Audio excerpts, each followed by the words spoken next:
Hi friends, welcome to at NEET Physics by Arun channel. இந்த வீடியோவில் நம்ம அலைவுகள் அப்படிங்கிற பாடத்தில் இருந்து 2 மல்டிபிள் சாய்ஸ் கொஸ்டின் வந்து பார்க்க போகிறோம். தமிழ் மீடியத்தில் பயில்வோர்களுக்கானது. என்னென்ன கொஸ்டின்ஸ் அப்படிங்கிறத நம்ம பார்க்கலாம். சரியா? இப்போ முதல் கேள்வி என்னன்னு சொன்னா, தனி ஊசல் ஒன்று மிக அதிக உயரம் கொண்ட கட்டிடத்தில் தொங்கவிடப்பட்டுள்ள போது சீரிசை அலை இயற்றியை போல தன்னிச்சையான முன்னும் பின்னும் இயக்கத்தை மேற்கொள்கிறது. சமநிலை புள்ளியிலிருந்து 4 மீட்டர் தொலைவில் ஊசல் கொண்டின் முடுக்கமானது 16 மீட்டர் பெர் செகண்ட் ஸ்கொயர் எனில் அதன் அலைவு நேரம் என்ன அப்படிங்கிறது கேள்வி. இந்த கேள்வி வந்து நீட் 2018 மாடல் எக்ஸாம்ல கேட்கப்பட்ட ஒரு கேள்வி. இதுல நமக்கு 4 விடைகள் விளக்க பல கொடுத்திருக்கிறாங்க. ஏ வந்து 2 second, B 1 second, C 2 pi second, D வந்து 5 செகண்ட். இப்போ என்ன சார் ஆன்சர் அப்படிங்கறத நம்ம பார்க்கலாம். தனி ஊசல் ஒன்று மிக அதிகமான கட்டிடத்துல உயரத்துல தொங்க விட்டுருக்காங்க. அப்போ அது சீரிசை இயக்கத்தை போல இயங்குகிறது. தனி ஊசல் சீரிசை அலை இயற்றியை போல இயங்குகிறது. அதனால என்ன சார் அப்படின்னு சொன்னா, அது சீரிசை இயக்கத்திற்கு என்று ஒரு சமன்பாடு இருக்கிறது. அதை சமன்பாட்டை போன்று அல்லது சமன்பாட்டை ஒட்டி அதனுடைய இயக்கம் இருக்கிறது. சீரிசை இயக்கத்துக்கு என்ன சார் சமன்பாடு இருக்கு அப்படின்னு சொன்னா, இடப்பெயர்ச்சி அதாவது displacement y is equal to AC நம்ம காட்டி அதனுடைய வேல்யூ y மதிப்பு 4 மீட்டர் கொடுக்கப்பட்டிருக்கு. அப்புறம் வேற என்ன கொடுத்திருக்காங்க, முடுக்கமானது இடப்பெயர்ச்சி 4 மீட்டராக இருக்கும் பொழுது முடுக்கமானது 16 மீட்டர் per second. அப்ப முடுக்கத்தை எப்படி சார் கண்டுபிடிக்கிறது நமக்கு தெரியும். y is equal to AC நம்ம காட்டி அப்புறம் v is equal to dy by dt is equal to a omega cos omega t. இது என்னது சார்? அதாவது இடப்பெயர்ச்சியை அந்த சமன்பாட்டை வகைக்கெழு கண்டால் நமக்கு திசை வேகம் கிடைக்கும் இல்லையா? இப்ப அடுத்து முடுக்கம் எப்படி சார்? இன்னொரு தடவை வகைக்கெழு காணும், டிஃபரன்ஷியேட் பண்ணணும். முடுக்கம் a is equal to d square by dt square that is equal to dv by dt that is equal to minus omega square ac. அதாவது நமக்கு மைனஸ் ஒமேகா ஸ்கொயர் இது நமக்கு ஏற்கனவே தெரிஞ்ச விஷயம் தான். சிம்பிள் ஹார்மோனிக் மோஷனுடைய முக்கியமான ஒரு சமன்பாட்டில் ஒன்று a is equal to minus omega square. அதன்படிதான் ஒரு சீரிசை இயக்கத்தை நாம் வரையறை செய்யணும். இப்போ நமக்கு 2 விஷயம் தெரிஞ்சு போச்சு.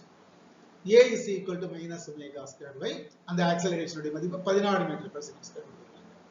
அப்போ a is equal to minus omega square by அப்ப அந்த y இந்த சைடு கொண்டு வந்துட்டோம் சொன்னா a by y is equal to omega square. இல்ல ஒமேகா ஸ்கொயர் அப்படின்னு சொல்றமே என்னது சார்? அது ஒமேகா என்பது கோண அதிர்வு எண் அல்லது கோண திசை வேகம். அதற்கு உண்டான ஃபார்முலா என்ன? 2 பை பை டி.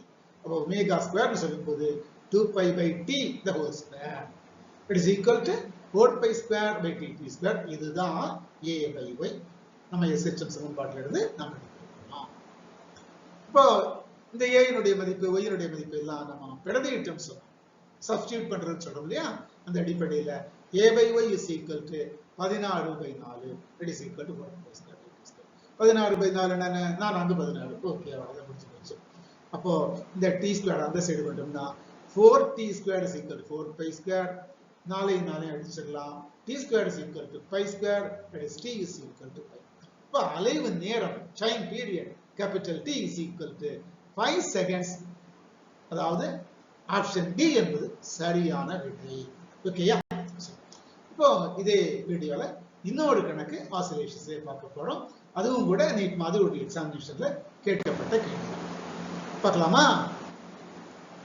அலை இயற்றியின் தடையுறு விசையானது, டேம்பிங் ஃபோர்ஸ் ஆங்கிலத்தில் சொல்லுவோம், தடையுறு விசையானது திசை வேகத்திற்கு நேர்த்தகவில் உள்ளது. அதாவது டைரக்ட்லி ப்ரொபோர்ஷன் சொல்லுவோம் இல்லையா? சரி, எனில் தகவு மாறிலியின் அலகு எவ்வளவு? தகவு மாறிலியின் அலகு எவ்வளவு? இப்ப அது இந்த क्वेश्चन வந்து AIPMT all India pre medical test என்கிற எக்ஸாம்ல வந்து 2012ல உங்களுக்கு தெரியும் ஆரம்ப காலத்துல இந்த எக்ஸாம் தான் நடத்திட்டு இருந்தாங்க. இதுதான் 2015-16 பிறகு நீட் என்று மறுவடிவம் பெற்றிருக்கிறது.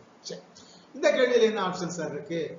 ஏ kilogram metre second power minus 1, B kilogram metre second power minus 2, C kilogram second power minus 1, D என்பது கிலோகிராம்.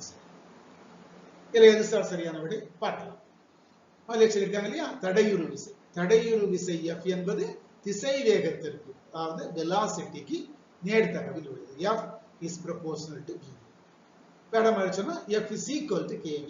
அப்ப K என்பது எப்படி இருக்கும்? ஒரு மாறிலியாக இருக்கும் இல்லையா? நேர்த்தக வந்து நம்ம ஒரு மாறிலி போட்டு அதை சமன்பாடாக மாற்றலாம். இப்போ K அந்த பக்கம் விட்டுருங்க, V அந்த சைடு கொண்டு வந்துருங்க. K is equal to F by V. F என்ன sir? Force.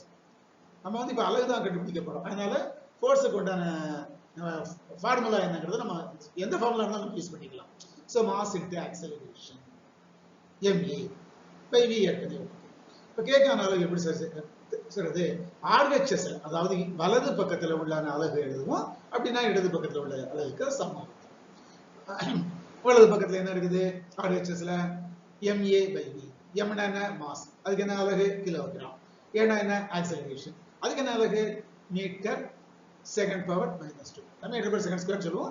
meter second power minus 2 divided by velocity. v என்ன? meter second power minus 2. இப்போ அவர்ல மேல ஒரு m இருக்குது, கீழே ஒரு m இருக்குது, அடிச்சுக்கலாம். இந்த second power minus 1 மேல போனா என்ன ஆகும்? second power plus 1 ஆகும். அங்க ஏற்கனவே minus 1 plus 1 போட்டா அப்ப second power minus 1. இதுக்கு முதல்ல எடுக்கக்கூடிய கிலோகிராம், அப்படி இருக்கக்கூடிய second power minus 1.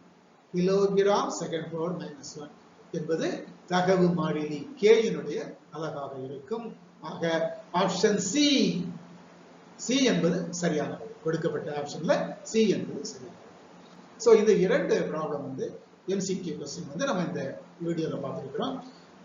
இன்னும் வரக்கூடிய வீடியோக்குள்ள வந்து மொத்தமா இது வரைக்கும் இந்த சேனல்ல ஆசிலேஷன்ஸ் அப்படிங்கிற சாப்டர்ல நம்ம இதோட சேர்த்து 7 கேள்விகள் வந்து பார்த்திருக்கிறோம். இன்னும் மற்ற சாப்டர்களையும் நிறைய கேள்விகள் நம்ம பார்ப்போம். அதுக்கு பிறகு திரும்பவும் ஆசிலேஷன்ஸ்லயே வேற ஏதாவது क्वेश्चंस தேவைப்பட்டால் நம்ம அதையும் பார்க்கலாம்.